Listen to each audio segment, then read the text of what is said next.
प्यारे बच्चों, तो आज मैं लेकर आई हूँ, कृषि मैम लेकर आए हैं साइंस का और एक नया chapter, that is control and coordination. तो कंट्रोल एंड कोऑर्डिनेशन बहुत इजी चैप्टर है, वैसा कुछ ज्यादा झमेला नहीं है, बट चलिए शुरू करते हैं। Control and coordination, first of all समझते हैं what is the meaning of our chapter. Control का मतलब क्या है, कोऑर्डिनेशन का मतलब क्या है।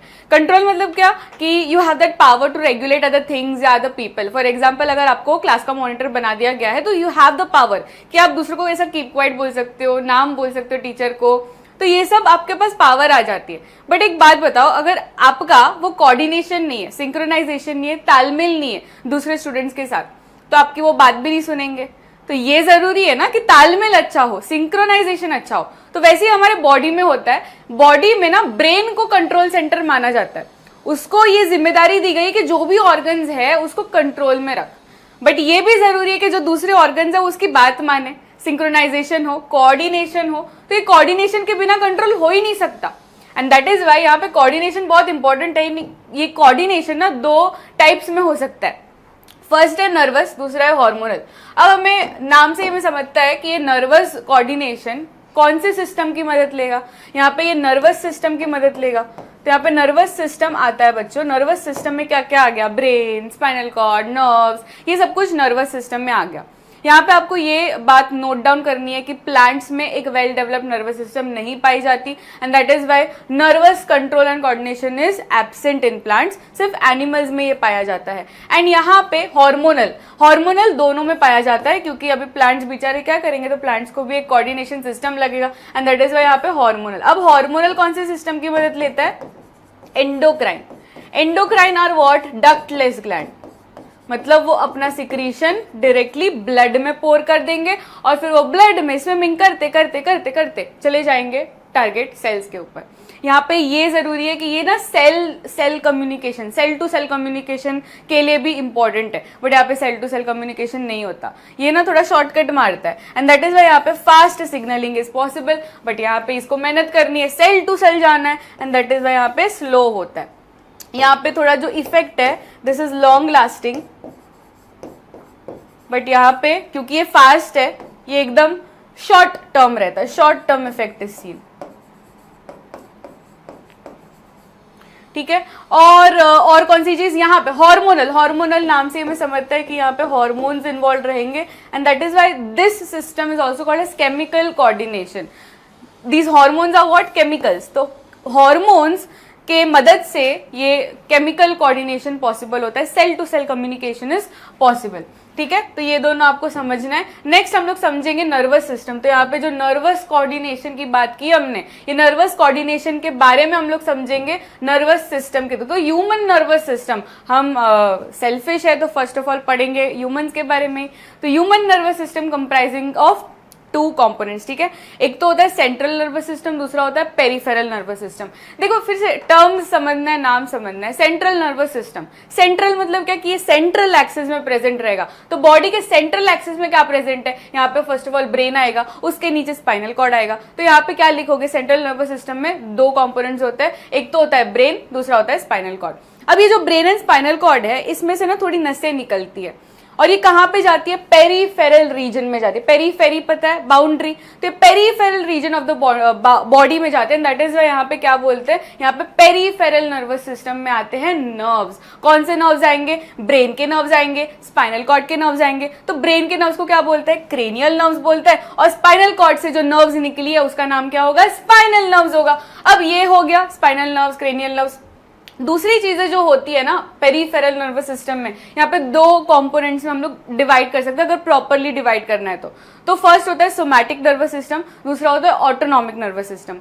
सोमैटिक मतलब क्या कि ये जो भी सिग्नल्स होंगे, इंपल्सेस होंगे, वो कहाँ पे जाएंगे, ये जाएंगे टू द स्केलेटल मसल्स। देखो हमारे पास ना ऑप्शन है मसल्स, बट मसल्स में भी दो ऑप्शंस है, या तो स्केलेटल मसल के पास जाओ या तो स्मूथ मसल के पास जाओ। अगर आपको वॉलेंट्री एक्शन करवाना है तो आप किसके पास जाओगे, स्केलेटल मसल्स के पास जाओगे। अगर इनवॉलेंट्री है तो कहाँ पे जाओगे, स्मूथ मसल्स के पास जाओगे। तो यहाँ पे अगर कोई वॉलेंट्री एक्शन करवाना है तो यहाँ पे somatic nervous system will be there, and ये कहाँ पे जाता है, स्केलेटल मसल को देता है इन्फॉर्मेशन।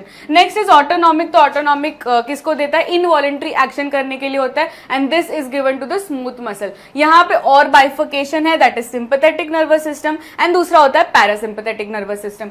सिंपैथेटिक मतलब क्या, कि एकदम हाइपर होना, तो ये फाइट, फ्राइट एंड फ्लाइट वाली सिचुएशन, मतलब इमरजेंसी वाली सिचुएशन में होता है। फॉर एग्जाम्पल आप क्लास में बैठे हो और टीचर ने बुलाया, आजा बेटा आजा, मैंने क्या पढ़ाया तूने तो ध्यान नहीं दिया, आजा मुझे सिखा कि क्या मैंने जस्ट पढ़ाया, ब्लैक बोर्ड में आपको चौक देगी। तो ये जो हाइपर वाली सिचुएशन होती है, this is sympathetic nervous system. दूसरा होता है पैरासिम्पैथेटिक। अब आपने समझा दिया, ठीक है, ब्लैक बोर्ड में मस्त बोल दिया कि हाँ ये टीचर आपने ये समझाया था, तो अभी तो टीचर तो खुश हो जाएगी, आप बोलिए ठीक है चले जाओ। तो ये हो गया रेस्ट एंड डाइजेस्ट, मतलब काम वाली सिचुएशन। तो कामनेस कब होता है, जब पैरासिम्पैथेटिक नर्वस सिस्टम होता है, एंड यहाँ पे इसको रेस्ट एंड डाइजेस्ट सिस्टम भी बोलते हैं। तो यही ये दोनों बाइफिकेशन देख सकते हो। तो अगर आपको सिंपैथेटिक नर्वस सिस्टम एक्टिवेट करवाना है तो कैसे जो ऑर्गन्स है उसको एक्टिवेट करना पड़ेगा, तो ये सारे आप रीड कर सकते हो, एक्टिवेट वाले ही सारे फंक्शंस है। और पैरासिम्पैथेटिक में कैसा, मेडिटेशन टाइप, आराम, चिल्ड आउट। तो यहाँ पे कैसा रहेगा, सब एकदम चिल्ड आउट रहेंगे, रिलैक्स वाली फंक्शंस रहेंगे यहाँ पे, ठीक है। तो नेक्स्ट हम लोग देखेंगे that is types of sensory neuron. तो फर्स्ट ऑफ ऑल आपको ये समझना है कि कोई भी stimulus is what, changes in the surrounding. तो कोई भी स्टिमुलस आया ना तो उसको रिस्पॉन्स देना जरूरी है, ठीक है। किसी ने आपको बुलाया तो आप हाय बाय कुछ तो बोलोगे ना, तो दैट इज वाई यहाँ पे रिस्पॉन्स देना जरूरी है। बट ये रिस्पॉन्स एक पाथवे से होता है, और ये पाथवे में सबसे पहला आता है सेंसरी न्यूरॉन। सबसे पहला सेंसरी न्यूरॉन से भी पहला कौन आता है, receptor.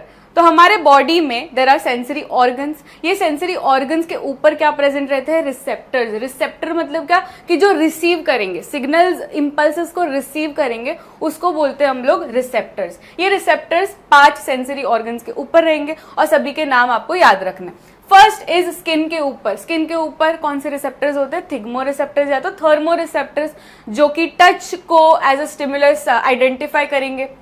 Next is tongue. Tongue भी एक सेंसरी ऑर्गन है, तो उसके ऊपर क्या रहता है, गस्टेटरी रिसेप्टर। सभी का नाम याद रखना है, ठीक है, ये PYQ है। Next is photo. फोटो मतलब लाइट, तो लाइट को कौन सेंस करेगा, आईज। आईज में क्या है, फोटो रिसेप्टर्स। फिर कान में, तो ईयर्स में क्या है, ऑडियो रिसेप्टर्स या तो फोनो रिसेप्टर्स। फिर last is olfactory, very very important. Olfactory and gustatory बहुत इंपॉर्टेंट होते हैं, बहुत बार PYQ में पूछा है। ऑल्फैक्टरी स्मेल को डिटेक्ट करेंगे, नोज में प्रेजेंट रहेंगे, ठीक है। नेक्स्ट न्यूरॉन, तो जो नर्वस सिस्टम का मुखिया होता है ना, नर्वस सिस्टम में सबसे ज्यादा काम कौन करता है, उसके सेल्स काम करेंगे, और वो सेल का नाम क्या है, न्यूरॉन। तो न्यूरॉन क्या है, बेसिकली एक सेल है, बट वो एक लंबा सेल भी हो सकता है, मतलब neuron is the largest cell, 1 metre तक का भी पाया जाता है। तो न्यूरॉन एक सेल है, यहाँ पे डायग्राम देख सकते हो, जो टेक्स्ट बुक में डायग्राम है, it is very very important. हर एक का लेबलिंग आपको याद रखना है, हर एक का फंक्शन भी आपको याद रखना है।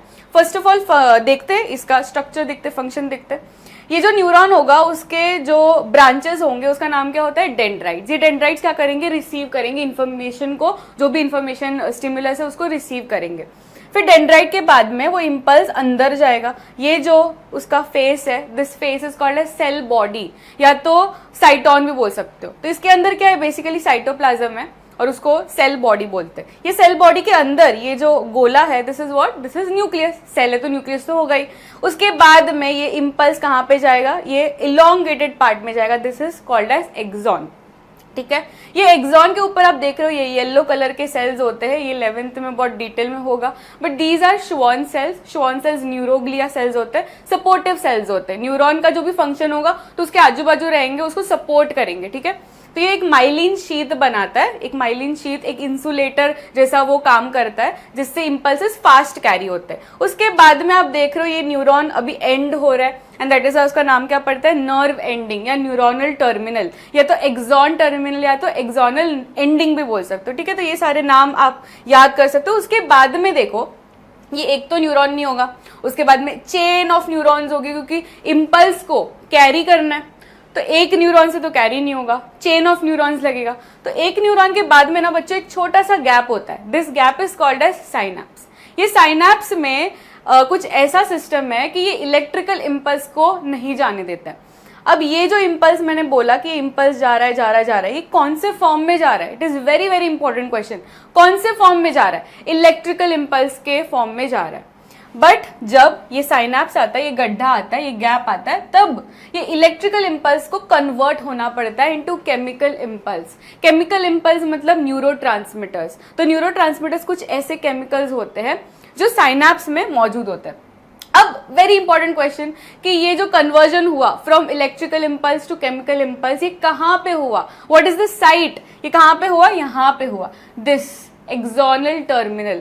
तो एक्सोनल टर्मिनल भी कन्वर्जन होता है न्यूरोट्रांसमीटर्स में, कन्वर्ट होके यहाँ पे न्यूरोट्रांसमीटर्स के फॉर्म में रहता है। अब ये न्यूरोट्रांसमीटर्स को आगे जाना है, आगे क्या है? आगे तो नेक्स्ट न्यूरॉन है। अब ये न्यूरॉन में जाना है, एंट्री मारना है, तो फिर से उसको कन्वर्ट होना पड़ेगा। तो फिर से वो chemical impulse to electrical impulse में वो कन्वर्ट होता है। तो फिर से वो इलेक्ट्रिकल इम्पल्स, ठीक है, इलेक्ट्रिकल इलेक्ट्रिकल इलेक्ट्रिकल। अब फिर से कोई साइनैप्स आएगा, फिर से उसको कन्वर्ट होना पड़ेगा। तो फिर से ये कन्वर्ट होता जाता है और ऐसे ऐसे ये आगे जाके चला जाता है टू द मसल, ठीक है। तो ये हम लोग देखेंगे, डिटेल में देखेंगे पूरा कन्वर्जन।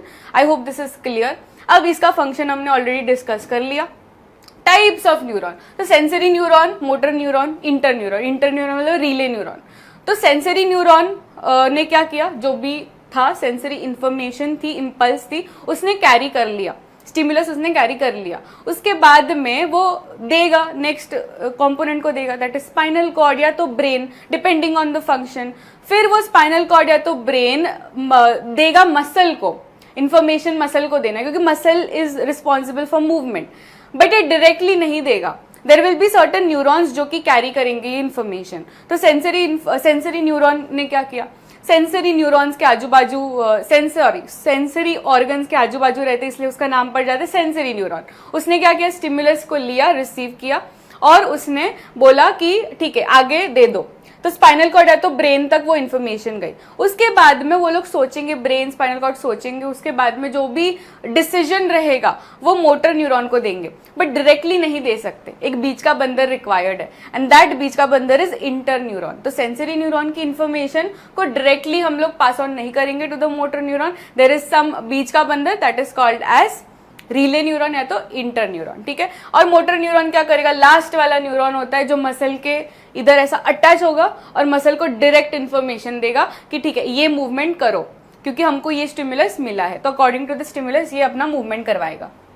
तो ठीक है, ये हमने ऑलरेडी ओरली डिस्कस कर लिया, बट एक बार देख लेते हैं। तो फर्स्ट ऑफ ऑल क्या हुआ? इन्फॉर्मेशन आई, डेंड्राइट ने रिसीव की, वो डेंड्राइट के थ्रू वो सेल बॉडी में जाएगा, साइटोन में जाएगा। उसके बाद में वो कहां पे जाएगा? देखो इमेजिन करो, उसके बाद में वो कहां पे जाएगा? इलोंगेटेड स्ट्रक्चर में जाएगा, that is axonal part. Axon के बाद में वो कहां पे जाएगा? एक्सोनल टर्मिनल पे जाएगा। एक्सोनल टर्मिनल में कन्वर्जन होगा electrical impulse into chemical impulse. फिर वो न्यूरोट्रांसमीटर्स के फॉर्म में प्रेजेंट है। कहां पे प्रेजेंट है? साइनैप्स में प्रेजेंट है। अब ये साइनैप्स से उसको नेक्स्ट न्यूरॉन में जाना है, तो नेक्स्ट न्यूरॉन में जाने के लिए उसको फिर से कन्वर्ट होना पड़ेगा इनटू केमिकल इनटू इलेक्ट्रिकल। तो ये लास्ट में क्या हो जाता है? ये इलेक्ट्रिकल इम्पल्स में कन्वर्ट होके ये नेक्स्ट डेंड्राइट को पकड़ेगा, नेक्स्ट न्यूरॉन को पकड़ेगा। तो ऐसे ऐसे ये पूरा इम्पल्स नेक्स्ट फॉरवर्ड होता जाता है।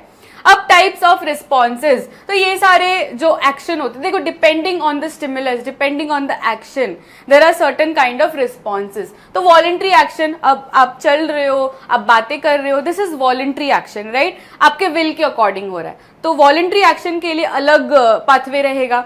दूसरा होता है इनवॉलेंट्री एक्शन। इनवॉलेंट्री एक्शन अगर करना है तो इनवॉलेंट्री वाले मसल्स को पकड़ना पड़ेगा। इसके लिए किसको पकड़ना पड़ेगा? इसको स्केलेटल मसल्स करेंगे, राइट? Voluntary action. ये करने के लिए स्मूथ मसल्स करेंगे, smooth muscles are involuntary in action. अब जो रिफ्लेक्स एक्शन होता है, रिफ्लेक्स एक्शन कौन परफॉर्म करेगा? ये भी स्केलेटल मसल्स परफॉर्म करेंगे, बट इसमें झोल क्या है? ये कोई वॉलेंट्री एक्शन नहीं है, this is involuntary action. Reflex action कैसा होता है? Sudden involuntary action. अगर आप रोड क्रॉस कर रहे हो और अचानक से ट्रक आ गई, तो अचानक से ट्रक आ गई, अब वो जो मिली सेकेंड होता है, सेकेंड या मिली सेकेंड, उसमें आप सोचने नहीं बैठ सकते कि मुझे हटना है या नहीं हटना है, आपको डायरेक्ट रिस्पॉन्स दिखाना पड़ेगा। सो वहां पे आपके विल के अकॉर्डिंग वो मसल काम नहीं कर रहा है, वो फटाफट से हट जा रहा है। राइट है वो स्केलेटल मसल। अब हाथ पैर के मसल्स कौन से होते हैं? Skeletal muscle. बट आपकी वो परमिशन के अकॉर्डिंग काम नहीं कर रहा, and that is the skeletal muscle काम तो कर रहा है, बट यहाँ पे क्या होगा? इनवॉलंटरी रिस्पॉन्स रहेगा, इनवॉलंटरी एक्शन रहेगा। कैसा होगा? अनकॉन्शियस। अनकॉन्शियस मतलब क्या? कि यहाँ पे there are no true thought processes involve. Very important textbook की line, there are no true thought processes involve reflex action में।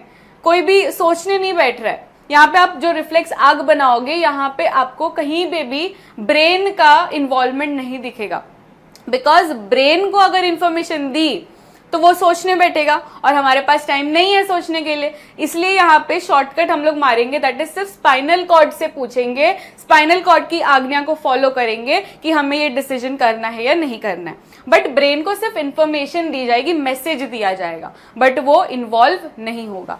तो no true thought processes are involve. यहाँ पे एफिशिएंट होता है फॉर क्विक रिस्पॉन्सेज। अगर जल्दबाजी में करना है, कोई भी डिसीजन मेक करना है, तो स्पाइनल कॉर्ड के पास जाएंगे, बट ब्रेन के पास नहीं जाएंगे। ठीक है, तो यहाँ पे मैंने डिटेल वीडियो बनाया है, तो भी आप वो देख सकते हो, तो ये आपको आई बटन में दिख जाएगा। रिफ्लेक्स एक्शन देख लिया। रिफ्लेक्स एक्शन में फर्स्ट ऑफ ऑल क्या होगा? एक रिसेप्टर होगा जो रिसीव करेगा। इफेक्टर मतलब क्या? कि मसल या तो ग्लैंड। तो डिपेंडिंग ऑन द एक्शन आप लास्ट में जाओगे, या तो मसल के पास अगर हार्मोन को रिलीज करवाना है, और अगर कोई मूवमेंट करवाना है तो किसके पास जाओगे? कोई ना कोई मसल के पास जाओगे। और ये जो पाथवे होने वाला है, ये रिफ्लेक्स एक्शन का पाथवे जो होने वाला है, that is called as reflex arc. तो reflex action, reflex arc, very important diagram, ये समझ के लेना। और यहाँ पे एक फ्लो चार्ट दिया गया है, जो भी हमने यहाँ पे देखा, this is given in the flow chart. तो यहाँ पे क्या होगा? रिसेप्टर्स होगा। फर्स्ट ऑफ ऑल रिसेप्टर क्या करेंगे? रिसीव करेंगे। सिग्नल को रिसीव करने के बाद वो क्या करेंगे? वो देंगे to the next organ, that is sensory neuron. Sensory neuron, जैसे मैंने कहा, सेंसरी ऑर्गन्स के आजू बाजू रहते, तो सेंसरी न्यूरॉन रिसीव तो कर लेंगे, उसके बाद में वो स्पाइनल कॉर्ड को देंगे। स्पाइनल कॉर्ड से पूछेंगे कि ये करना है कि नहीं करना, मूवमेंट करना है कि नहीं करना। तो स्पाइनल कॉर्ड सोचेगा, और स्पाइनल कॉर्ड ने डिसीजन मेक कर लिया। अब उसको मसल को देना है वो इन्फॉर्मेशन, बट डायरेक्टली वो नहीं दे सकता। वो देने के लिए कौन जाएगा? मोटर न्यूरॉन जाएगा, बट वो मोटर न्यूरॉन से भी बातचीत नहीं करता। तो बीच का बंदर को बुलाएंगे, दैट इज रिले न्यूरॉन। तो रिले न्यूरॉन आएगा, वो इन्फॉर्मेशन लेगा, और वो रिले न्यूरॉन बोलेगा मोटर न्यूरॉन को। फिर मोटर न्यूरॉन तो हमें पता ही है, वो डायरेक्टली वो मसल से अटैच होते हैं। That junction is called as neuromuscular junction, very important. Neuromuscular junction पे वो अटैच होंगे, और फिर वो मसल मूवमेंट दिखाएगा, इफेक्ट दिखाएगा, and that is why this is called as effector. ठीक है, next brain and spinal cord. तो अभी हम लोग पढ़ेंगे ब्रेन एंड स्पाइनल कॉर्ड के बारे में डिटेल में। तो brain delicate organ, spinal cord भी डेलिकेट ऑर्गन, बट बहुत वाइटल ऑर्गन है, बहुत इंपॉर्टेंट ऑर्गन है। उसके बिना चल ही नहीं सकती अपनी सेंट्रल नर्वस सिस्टम, और सेंट्रल नर्वस सिस्टम काम नहीं करेगी तो दूसरे सिस्टम भी काम नहीं करेंगे, and that is why protection is very important, right. तो प्रोटेक्शन दिया गया है to the brain and spinal cord. Brain बहुत डेलिकेट है, तो उसको एक बोनी बॉक्स में रखना पड़ेगा, एक बोनी डब्बे में रखना पड़ेगा, और वो डब्बे का नाम क्या है? स्कल। ठीक है, तो स्कल होता है बोनी बॉक्स, उसके बाद में एक बोनी बॉक्स में तो रख दिया, बट यार और प्रोटेक्शन देना पड़ेगा। तो हम क्या करेंगे? हम उसके ऊपर ना लेयर्स लगाएंगे, लेयर्स करेंगे, लैमिनेशन करेंगे। तो 3 लेयर्स मतलब मेनिंजेस, तो 3 मेनिंजेस होते हैं। First of all dura mater, फिर होता है एरिकनॉइड, और तीसरा होता है पाया मैटर। जो पाया मैटर है सबसे क्लोज होता है, ब्रेन से अटैच होता है पाया मैटर, फिर उसके ऊपर एरिकनॉइड, और सबसे ऊपर outer most layer is dura mater. ये हो गया। अब लास्ट में एक फ्लूइड देना पड़ेगा। ये सारी जो लेयर्स मैंने बनाई, ये लेयर्स के बीच में अगर डिशुम हुआ, फ्रिक्शन हुआ, तो फिर प्रॉब्लम हो जाएगी, एंड दैट इज वाई बीच में हमने एक फ्लूइड डाल दिया, ताकि नरिशमेंट हो और कोई फ्रिक्शन ना हो। एंड दैट फ्लूइड का नाम क्या है? CSF, that is cerebrospinal fluid. इसका फंक्शन क्या है? Shock absorbent. तो सभी के फंक्शंस आपको याद रखने हैं। शॉक एब्जॉर्बेंट, किसी ने भी ऐसे मार दिया तो डायरेक्टली वो ब्रेन पे असर नहीं करता, वो शॉक को एब्जॉर्ब कर लेता है। नेक्स्ट अब स्पाइनल कॉर्ड। तो स्पाइनल कॉर्ड में भी बोनी बॉक्स देना पड़ेगा, यहाँ पे दिया तो यहाँ पे भी देना पड़ेगा। तो इसका बोनी कवच is what it is made up of vertebral column which is made of bones. तो वर्टिब्रल कॉलम होता है, और दूसरा होता है fluid, that is CSF, cerebrospinal fluid. ये भी शॉक एब्जॉर्बेंट का काम करता है। अब ब्रेन के बारे में डिटेल में पढ़ना है। 3 हिस्सों में डिवाइडेड है, fore brain, mid brain and hind brain. Fore brain सबसे पहले समझेंगे। फोर ब्रेन में सबसे ज्यादा majority part is made of cerebrum. Cerebrum is the main thinking part of the brain. तो सभी के फंक्शंस आपको याद रखने हैं। Thinking part of the brain होता है, वॉलंटरी एक्शंस को कंट्रोल करता है फोर ब्रेन, वॉलंटरी एक्शंस आपके विल के अकॉर्डिंग वाले एक्शंस, तो ये होता है वॉलंटरी एक्शंस के लिए। दूसरी बात है सेंसरी इंफॉर्मेशन को वो कलेक्ट करने के लिए देयर आर सर्टेन एरियाज, तो सेंसरी एरियाज होते हैं। दूसरा होता है मोटर एरियाज, तीसरा होता है एसोसिएशन एरियाज। तो ये सारे एरियाज कहाँ पे प्रेजेंट है? अपने फोर ब्रेन में प्रेजेंट है। ठीक है, वेरी इंपॉर्टेंट। वो जो ब्रेन का डायग्राम है आपके टेक्स्ट बुक, उसके ऊपर जो पैरा है, वेरी वेरी इंपॉर्टेंट। तो ये सारे फंक्शंस परफॉर्म होते हैं बाय फोर ब्रेन। दूसरा होता है mid brain and hind brain. तो टेक्स्ट बुक में इतना डिटेल में नहीं दिया है, मिड ब्रेन का अलग और हाइंड ब्रेन एक साथ दिया है। तो mid brain and hind brain का टुगेदर फंक्शन क्या है? इनवॉलेंट्री एक्शन को कंट्रोल करना। फोर ब्रेन का क्या था? वॉलंटरी एक्शन को कंट्रोल करना। सिंपल है, तो यहाँ पे क्या रहेगा? उल्टा, दैट इज इनवॉलंटरी एक्शन को कंट्रोल करना, जो हमारे विल के अकॉर्डिंग काम नहीं होता है। तो इसमें mid brain and hind brain आते हैं। उसमें भी आपको हाइंड ब्रेन डिटेल में पढ़ना है। हाइंड ब्रेन के तीन हिस्से होते हैं। फर्स्ट इज पॉन्स, दूसरा होता है सेरेबेलम एंड तीसरा होता है मेड्यूला। मैंने ये कई बार बोला है, फिजिक्स केमिस्ट्री मैथ से आप याद रख सकते हो। तो pons, cerebellum and medulla. Pons respiration की रिदम को मेंटेन करता है, तो ये भी एक इनवॉलेंट्री एक्शन है।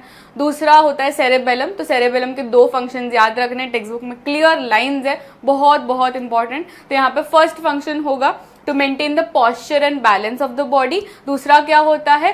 Precision of voluntary action.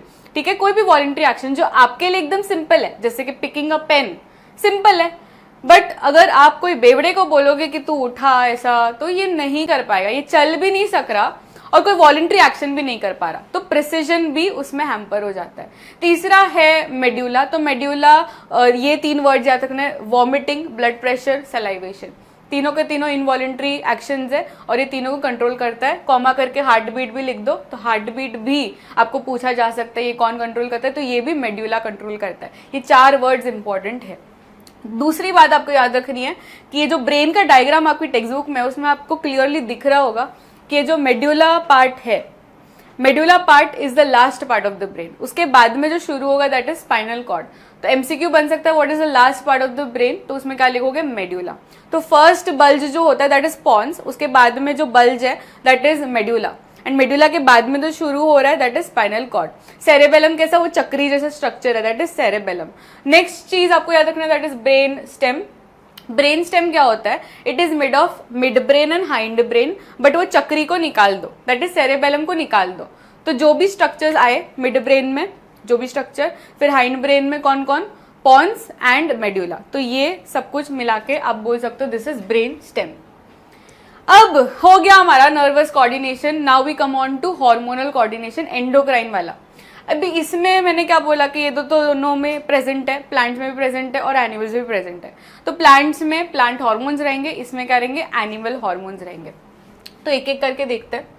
First हम लोग पढ़ेंगे प्लांट हार्मोन। प्लांट हार्मोन को हम फाइटो हार्मोन्स भी बोलते हैं और उसमें दो टाइप्स होते हैं। फर्स्ट तो ग्रोथ प्रमोटर और दूसरा होता है ग्रोथ इनहिबिटर। प्रमोट मतलब क्या कि वो करेगा, ग्रोथ करवाएगा। इनहिबिटर मतलब नहीं, विलन टाइप, ग्रोथ नहीं करवाएगा। तो यहाँ पे तीन याद रखने, तीन हार्मोन्स, स्पेशली इसके स्पेलिंग्स याद रखने यार, स्पेलिंग्स में आप लोग बहुत गड़बड़ करते हो। तो ऑक्सिन में सेल इलोंगेशन। देखो कुछ वर्ड्स होते हैं जो आपको हमेशा याद रखने, एग्जाम में फिर ज्यादा सोचने का टाइम नहीं होता। तो ऑक्सिन का अगर पूछ ले तो सेल इलोंगेशन। दूसरा होता है गिबरेलिन, तो इसमें आप स्टेम इलोंगेशन लिख के आ जाओ। और साइटोकिनिन में सेल डिवीजन। तो तीनों का फंक्शन आप देखोगे तो ये क्या कर रहा है? ये ग्रोथ को प्रमोट कर रहा है, ग्रोथ करवा रहा है, राइट। अब इसमें आप देखोगे तो ग्रोथ इनहिबिटर में एब्सिसिक एसिड के तीन टर्म्स याद रखें। यहाँ पे मैं लिख नहीं रही हूँ, ओरली बता रही हूँ। तो यहाँ पे विल्टिंग ऑफ लीव्स याद रखना है, सेनेसेंस याद रखना है और तीसरा होता है सीड डॉर्मेंसी। तो ये तीन फंक्शंस याद रखने हैं। ये तीनों के तीनों फंक्शंस के लिए क्या लिखना है? आग बंद करके एब्सिसिक एसिड को टिक करके आना है। अब दूसरा होता है इथिलीन। इथिलीन क्या करवाता है? राइपनिंग करवाता है। राइपनिंग मतलब वो थोड़ा थोड़ा बुढ़ा ही करवा रहा है फ्रूट को। तो ये ओवरऑल क्या करवा रहे हैं? ग्रोथ को इनहिबिट करवा रहे हैं and these are growth promoters. ठीक है, तो ये एक चार्ट आप देख सकते हो।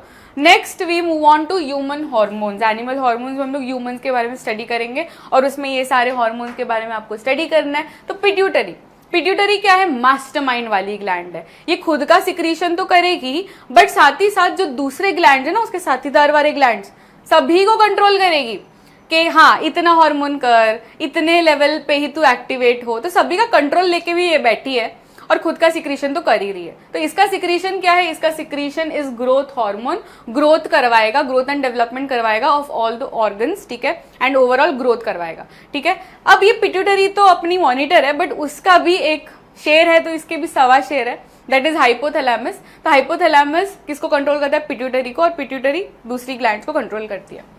अब थायराइड, थायराइड क्या करेगा? थायरॉक्सिन बनाएगा। थायरॉक्सिन वेरी इंपॉर्टेंट, थायरॉक्सिन का सिंथेसिस करने के लिए आपको आयोडीन होना जरूरी है। आयोडीन की कमी हुई बॉडी में तो फिर थायरॉक्सिन नहीं बनेगा, और थायरॉक्सिन नहीं बनेगा तो यार मेटाबॉलिज्म में गड़बड़ हो जाएगा, फैट, प्रोटीन एंड कार्बोहाइड्रेट का मेटाबॉलिज्म कम हो जाएगा। तो it is very very important. Next is parathyroid. तो पैराथायरॉइड इतना डिटेल में नहीं है टेक्स्ट बुक में, बट याद कर लो। तो पैराथायरॉइड क्या है? थायराइड ग्लैंड के ऊपर प्रेजेंट रहते हैं, ऐसे 4 डॉट्स रहते हैं, दैट इज पैराथायरॉइड ग्लैंड, और वो कैल्शियम लेवल्स को रेगुलेट करते हैं अपने ब्लड में। Next is adrenal. तो एड्रीनल कहाँ पे प्रेजेंट रहते हैं? ये भी पेयर्स में प्रेजेंट रहते हैं, और ये प्रेजेंट रहते हैं किडनी के ऊपर। तो 2 किडनी है, 2 एड्रिनल ग्लैंड्स रहते हैं, कोन शेप्ड रहते हैं किडनी के ऊपर, और वो प्रोड्यूस करते हैं एक hormone that is called as adrenaline. Adrenaline is also called as emergency hormone. कोई भी इमरजेंसी आई, अचानक वाली सिचुएशन आ गई, बॉम्ब ब्लास्ट हुआ, ओ माय गॉड, तो ऐसे सब बंजी जंपिंग करने जा रहे हो, तो ये सब कोई नर्वस वाली सिचुएशन होती है, एक्साइटिंग वाली सिचुएशन, तो ये सब में क्या रिलीज करता है? एड्रेनलिन रिलीज होता है, ठीक है। Next is pancreas. पैनक्रियाज आप लोगों ने लाइफ प्रोसेसेस में न्यूट्रिशन वाले पार्ट में देखा होगा कि पैनक्रियाज तो यार एंजाइम्स प्रोड्यूस करता है, ये यहाँ पे कहाँ आ गया? तो ये हार्मोन्स भी प्रोड्यूस करता है, and that is why it is called as dual gland. ये एंजाइम भी प्रोड्यूस कर रहा है, हार्मोन्स भी प्रोड्यूस कर रहा है। तो यहाँ पे ये कौन से हार्मोन प्रोड्यूस करता है? इंसुलिन एंड ग्लूकागॉन प्रोड्यूस करता है। टेक्स्ट बुक में इंसुलिन के बारे में तो इतना ही याद रखो। इंसुलिन क्या करता है? रेगुलेट तो करता है, बट रेगुलेट में भी वो क्या कर रहा है? वो डिक्रीज कर रहा है, decrease the blood sugar level, ठीक है। जो ज्यादा हुआ पड़ा है ब्लड शुगर लेवल को, उसको कम करना है। Next is testis and ovaries. तो टेस्टिस क्या करवाएगा? टेस्टिस टेस्टोस्टेरोन बनाएगा, और वो मेल रिप्रोडक्टिव सिस्टम का ग्रोथ एंड डेवलपमेंट देखेगा। Next is ovaries. तो ओवरीज क्या? फीमेल रिप्रोडक्टिव सिस्टम का ग्रोथ एंड डेवलपमेंट देखेगा। और यहाँ पे 2 हार्मोन्स ये प्रोड्यूस करती है, फर्स्ट तो estrogen with the O, and next is progesterone. तो ये दोनों हार्मोन्स प्रोड्यूस किए जाते हैं। यहाँ पे ये दोनों भी ड्यूअल ग्लैंड कहलाए जाते हैं, क्योंकि ये दोनों गैमेट्स तो प्रोड्यूस कर रहे हैं, बट साथ साथ में हार्मोन्स भी प्रोड्यूस कर रहे हैं, ठीक है। Next is feedback mechanism. तो ये सारे जो हमने ग्लैंड्स देखे, ये सारे हार्मोन्स प्रोड्यूस कर रहे हैं, तो इनको एक ऐसा प्रोटोकॉल दिया है फीडबैक मैकेनिज्म के फॉलो करना है। फीडबैक मैकेनिज्म आप समझ सकते हो कि देखो फॉर एग्जाम्पल अभी न्यू ईयर गया, तो न्यू ईयर में तो मस्त मस्त केक, स्वीट, पेस्ट्री सब कुछ खाया रहेगा, तो ब्लड शुगर लेवल बढ़ गया, हमारे ब्लड में बहुत सारी शुगर जमा हो गई, तो हम लोग ज्यादा नहीं रख सकते, तो उसको कम करना पड़ेगा। तो तभी पैनक्रियास को सिग्नल दिया जाता है कि तू इंसुलिन बना, राइट। ग्लूकागॉन बनाने का सिग्नल नहीं देंगे, क्योंकि उसको डिक्रीज करवाना है, तो डिक्रीज करवाना है, तो इंसुलिन को बनाने का सिग्नल दिया। अब इंसुलिन तो बन गया, बहुत सारा ब्लड में बन गया, अब उसने डिक्रीज भी कर दिया ब्लड शुगर लेवल, बट अभी उसको रोकना भी तो पड़ेगा, नहीं तो ये पैनक्रियास तो भैया बनाता ही रहेगा, और हमारे ब्लड में सारी शुगर कम हो जाएगी, तो ये सब भी तो नहीं चाहिए। तो पॉजिटिव फीडबैक मैकेनिज्म, जब पैनक्रियास को उठाया, एक्टिवेट किया कि बना पैनक्रियास, बना इंसुलिन, और फिर पैनक्रियास को ही हमने बोला कि अभी तू सो जा, हो गया हमारा काम। तो पॉजिटिव फीडबैक मैकेनिज्म होता है, नेगेटिव फीडबैक मैकेनिज्म होता है, जिससे प्रॉपर रेगुलेशन इज पॉसिबल, ठीक है। Next is movement in plants. तो प्लांट्स तो चल तो नहीं सकते, बट कुछ कुछ मूवमेंट दिखाते हैं, एक की जगह में रह के मूवमेंट दिखाएंगे। अब ये मूवमेंट्स हो सकते हैं 2 प्रकार के। फर्स्ट तो है ट्रोपिक मूवमेंट, दूसरा होता है नेस्टिक मूवमेंट्स। ट्रोपिक मूवमेंट्स बच्चों हमेशा याद रखना है कि ये ग्रोथ ओरिएंटेड रहेंगे और एक डायरेक्शन में जाएंगे। फॉर एग्जाम्पल यहाँ पे फोटोट्रोपिज्म का मैंने डायग्राम डाला है, यहाँ से सनलाइट आ रही है, सनलाइट उसका प्यार है, किसका? स्टेम का। तो ये स्टेम का उसका वो प्यार है, वैसे तो ये पुष्प है, ठीक है, झुकेगा नहीं बोलता है, बट यहाँ पे सनलाइट दिख गया तो उसको झुकना पड़ा, तो वो झुक गया, और झुक तो गया बट साथ ही साथ उसकी ग्रोथ भी हो गई, तो वो डायरेक्शन में झुका और इनडायरेक्टली उसकी ग्रोथ भी हो गई, स्टेम इलोंगेशन भी हो गया। तो उसको पता नहीं चलता कि उसकी ग्रोथ हो रही है, बट ग्रोथ हो जाती है। तो यहाँ पे एक डायरेक्शन होता है, ठीक है, एक डायरेक्शन देखा जाता है और वही डायरेक्शन में उसकी ग्रोथ भी देखी जाती है। तो ये दोनों वर्ड्स आपके आने चाहिए आंसर में। ग्रोथ डिपेंडेंट होता है, डायरेक्शन में होता है, और क्योंकि यहाँ पे ग्रोथ दिखा रहा है तो ग्रोथ विल टेक टाइम ना, तो यहाँ पे रिस्पॉन्स इज ऑल्सो स्लो। तो एग्जाम्पल लिख सकते हो, bending of stem towards light. दूसरा होता है नास्टिक मूवमेंट। नास्टिक मतलब क्या, नास्तिक बोलते हैं ना हम लोग, नास्तिक जो भगवान पे विश्वास नहीं करते, तो वैसे ये ग्रोथ पे विश्वास नहीं करता, डायरेक्शन को भी फॉलो नहीं करता, तो ये दिशा को ही फॉलो नहीं करता, भगवान की दिशा को ही फॉलो नहीं करता। तो यहाँ पे there will be no direction, and क्योंकि ये कोई डायरेक्शन में जा ही नहीं रहा तो उसकी वो ग्रोथ भी नहीं होगी। तो these are growth independent, and यहाँ पे कोई डायरेक्शन नहीं देखा जाता, क्योंकि यहाँ पे इसको ग्रोथ तो करना नहीं है, तो ये फास्ट मूवमेंट दिखा सकता है, फास्ट रिस्पॉन्स दिखा सकता है, एंड दैट इज यहाँ पे फास्ट होता है रिस्पॉन्स। जैसे यहाँ पे टच मी नॉट प्लांट को टच किया तो ये क्या किया, ये बंद चालू होता है, तो ये बंद चालू में कोई ग्रोथ नहीं हो रही है, राइट, सिर्फ रिस्पॉन्स दिखा रहा है। तो ये बंद चालू वाली ग्रोथ कैसी हो जाएगी, ये थिग्मो नास्टी लिखोगे आप लोग। थिग्मो मतलब टच, बट थिग्मोट्रोपिज्म लिख के नहीं आना जब टच मी नॉट के बारे में पूछ रहे हैं, तो थिग्मो नास्टी आएगा क्योंकि ये नास्टिक मूवमेंट है, समझ रहे हो। अब सभी के ट्रोपिक मूवमेंट हम लोग देखेंगे वन बाय वन। फर्स्ट होता है फोटोट्रोपिज्म। फोटोट्रोपिज्म में लाइट उसका प्यार रहेगा तो वो लाइट के टूवर्ड्स जाएगा, ठीक है। तो यहाँ पे ये पॉजिटिव फोटोट्रोपिज्म दिखा रहा है कौन, स्टेम, शूट। रूट्स की बात करें तो रूट्स तो भाई छुप रहा है, उसको नहीं जाना, उसको लाइट पसंद ही नहीं है, तो ये नेगेटिव फोटोट्रोपिज्म दिखा रहा है, तो पॉजिटिव नेगेटिव आपको याद रखना है। नेक्स्ट है जियोट्रोपिज्म। जियो मतलब क्या, ग्रेविटी, तो ग्रेविटी उसका प्यार है, तो रूट्स पॉजिटिव जियोट्रोपिज्म दिखाता है। नेक्स्ट है हाइड्रोट्रोपिज्म। हाइड्रो मतलब पानी, तो पानी उसका प्यार है, तो फिर से रूट्स का एग्जाम्पल लिख सकते हो, वो रूट्स जहां पानी रहेगा वहां पे जाएंगे।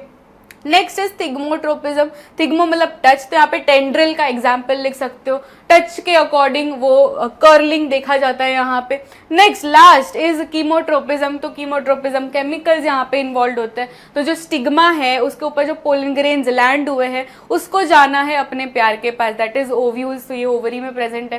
तो ये दूरिया को कैसे कम करेगा, with the help of a pollen tube, तो वो खुद की एक पोलन ट्यूब बनाता है और ओव्यूल्स तक वो पहुंच जाता है। तो making of a pollen tube, जिससे पोलन ग्रेन्स जा पाते हैं टूवर्ड्स द ओव्यूल्स, ये एग्जांपल हो जाएगा ऑफ कीमोट्रोपिज्म, ठीक है।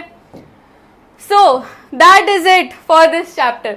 आई hope you all understood it, and next chapter में मिलेंगे। Till then take care, bye everyone.